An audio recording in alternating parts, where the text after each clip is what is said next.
Kayo na ba talaga S-friend or scripted lang? Gusto mo na ba sundan si Baby Mikey? Handa ka na ba sa buhay may asawa? So, S-friend, may mga tanong lang muna ako sa'yo. Yung mga may seryoso akong tanong, syempre, yung crush ko napunta na sa'yo eh. Okay lang, go. Ha? Sige, go. Kamusta ang Cherry White ngayon at Gray? Eto, syempre masaya. What? Masaya? Oo, syempre. Masaya, sobra. May tatanong ako, S-friend ha. Kayo na ba talaga S-friend or scripted lang? Scripted? Or kami? Syempre kami. Ano nga naman sabi ko, scripted? Kasi yung, alam mo naman yung mga basher kung ano mga sinasabi, di ba? Scripted lang daw, hindi. S-friend, sino ba ang sweet sa inyong dalawa? Siya. What? Siya. Ano ko, alam mo naman, boyish ako eh.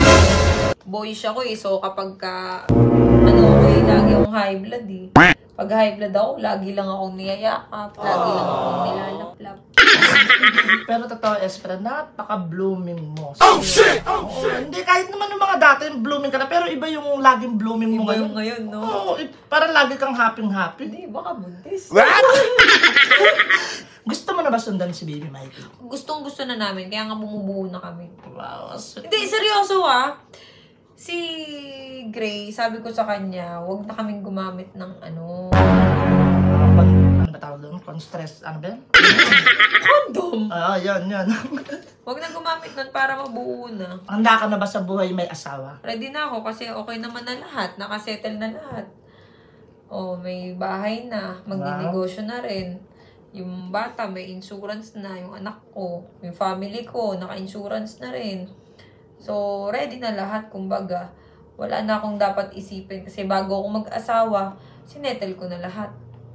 Tsaka 30 na ako. Oo nga, S-friend, kailangan na, no? Kailangan talaga sa atin.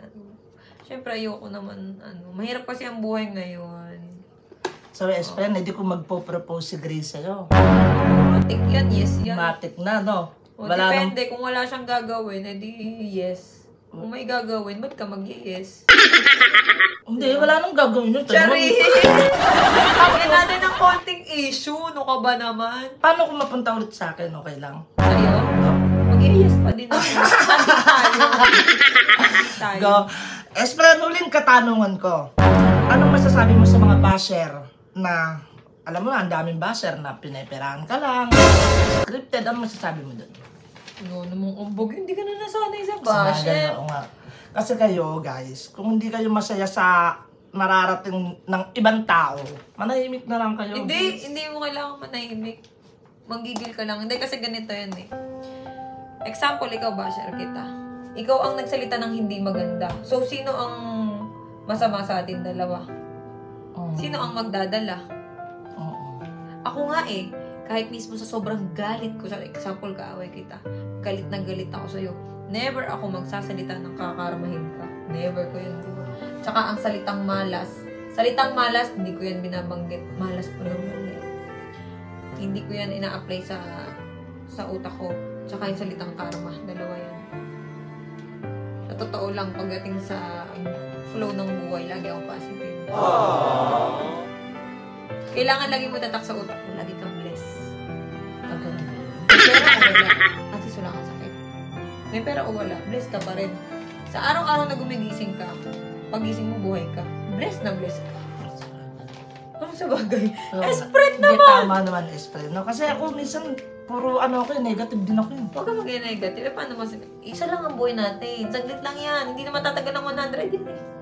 Sa tingin mo, sa gantong routine natin sa buhay, puro bisyo, puro yung kinakain natin ng mga tagal-tagal tayo ng 100. Siguro yung mga dating sinaunang tao, tatagal ng 120. Ay, hindi. Yung lola ko nga namatay, 101 eh. Organic yun. Tapos, next question. Wala na, S-friend. Wala akong tatanong sa'yo. Nasagot mo na lahat eh.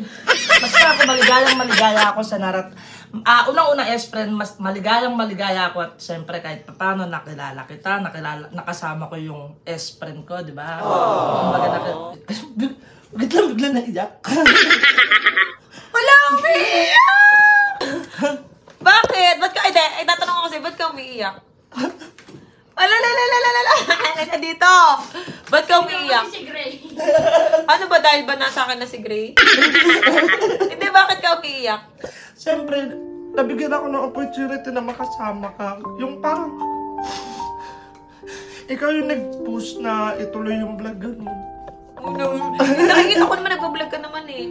Hindi, basta, thankful Mga ako. mare, follow nyo naman si S-friend ko, si Tinay 2.0, yan. Kasi gusto ko siyang tulungan dahil anim yung baby niya, marami yung parent, yung magulang niya, may sakit. So gusto ko, sana, hindi man financial yung matulong ko, pero sa ganitong paraan, yung paraan na ano ba, na nagbablog kami, ganito, sumasama-sama siya, yan, makuhaan ko siya ng mga promotion pag tumagal. Kasi bago lang tong page, so wala pa masyadong followers, so sana magkaroon ng ng maraming followers. Pero kapit ka lang, kasi hindi naman lahat ng bagay mabilis. Oo naman. Dumadaan yan sa mga isang buwan, 2 buwan, magpuputok yan, di ba? Pero huwag kang umiyak, abo! Hindi, siyempre, papasalamat ako Siyempre. sa una kay sa'yo, S-friend, Cherry White, sa buong White family, ganun, yung pagtanggap nyo sa akin. Alam nyo, sobrang appreciate. bait ni Tinay. As in, wala akong masabi na napakabait talaga nitong taong to. Hindi ka makakarinig ng ng kahit anong... Hindi, pag andito ko sa bahay, wala kang negative eh. Seryoso, lagi ka lang nakangiti. Lagi lang siya nakangiti. Sobrang sipag niya para ba? Sobrang sipag pa. Pero guys, yun nga, syempre, sana i-follow nyo yung, itong page na to. Ayan, maraming salamat. Malaking tulong yan kay Tinay. Maraming salamat. Siyempre, dahil sa iyo yun, S-friend. Dahil sa Cherry White. Masalamatan mo ako kapag ka nakatulong na ako. Sa ngayon, wala pa akong natutulong sa'yo.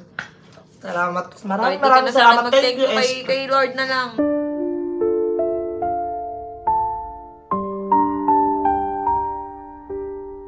Thank you, S-friend. Oh guys, huwag niyong kalimutan na i-follow niyo tong page na to ha. Maraming salamat. Thank you.